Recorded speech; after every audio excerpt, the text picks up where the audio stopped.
आखिर कौन थे भगवान दत्तात्रेय के 3 शक्तिशाली शिष्य जिनसे त्रिदेव भी थर थर कांपते थे। युगों पहले एक समय जब धरती पर भगवान दत्तात्रेय का अवतार हुआ, तब उन्हें त्रिदेवों यानी कि ब्रह्मा, विष्णु और महेश का मिला जुला अंश रूप यानी अवतार कहा जाने लगा। आगे चलकर इन्हीं त्रिदेवों की शक्ति जैसा ज्ञान, शक्ति और तपस्या से दुनिया का इन्होंने उद्धार किया। भगवान दत्तात्रेय का व्यक्तित्व इतना विशाल और प्रभावशाली था कि उनके शिष्य भी असीम शक्तियों और गुणों से भरपूर थे। उन्होंने उनके शिष्यों को न केवल आध्यात्मिक ज्ञान बल्कि उन्हें अद्भुत सिद्धियों का वरदान भी प्रदान किया था। तो आज की इस वीडियो में हम जानेंगे उन 3 महान शिष्यों की कहानी जिन्हें दत्तात्रेय ने मार्गदर्शन दिया और जिन्होंने आगे चलकर असीम शक्तियों को ग्रहण किया, यहाँ तक कि देवता भी थर थर कांपते थे। नंबर 3 पर है कार्तवीर्य अर्जुन यानी सहस्त्रबाहु। महाराज कार्तवीर्य अर्जुन, जिन्हें सहस्त्रबाहु अर्जुन के नाम से भी जाना जाता है, ये महान राजा भगवान दत्तात्रेय के प्रमुख शिष्यों में से एक थे। उनकी शक्ति का स्तर इतना अनूठा था कि युद्ध के समय उनकी सहस्त्र यानी कि 1000 भुजाएं प्रकट हो जाती थी।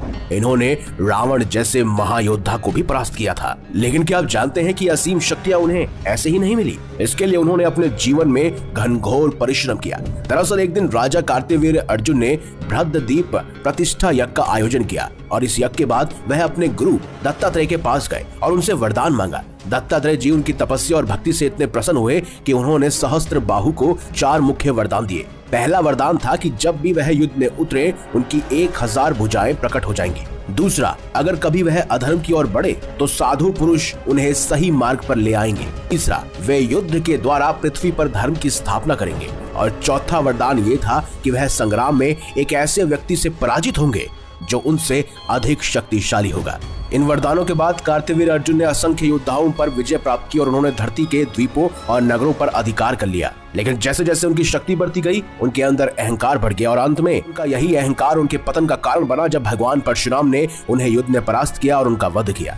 नंबर 2 पर मौजूद है भक्त प्रहलाद। भक्त प्रहलाद का नाम सुनते ही हमें होलिका, हिरण्यकश्यप और भगवान नरसिंह की याद आ जाती है और उनका तो नाम ही भक्ति भाव से जुड़ा होता है। तभी तो उन्हें केवल प्रहलाद नहीं बल्कि भक्त प्रहलाद कहा जाता है और उनका उल्लेख हमें मार्कंडेय पुराण और अन्य ग्रंथों में भी मिलता है। दरअसल प्रहलाद को दत्तात्रेय जी ने जो शिक्षा दी उसका प्रमुख हिस्सा था भक्ति और आत्मसमर्पण। दत्तात्रेय जी ने प्रहलाद को बताया कि भक्ति और आत्मसमर्पण से ही व्यक्ति को आत्म साक्षात्कार प्राप्त हो जाता है। ईश्वर के प्रति अन्य भक्ति और आत्मसमर्पण व्यक्ति को सभी कष्टों से मुक्ति कर देता है। उन्होंने भक्त प्रहलाद को हमेशा अधर्म से दूर रहने के लिए और सत्य के मार्ग पर चलने के लिए कहा था। प्रहलाद की भक्ति और उनकी ईश्वर में अटूट आस्था ने उन्हें दत्तात्रेय जी के सबसे प्रमुख शिष्यों में से एक बनाया। लेकिन अब बात करते हैं पहले नंबर पर मौजूद शक्तिशाली शिष्य की। वो कोई और नहीं बल्कि भगवान परशुराम थे।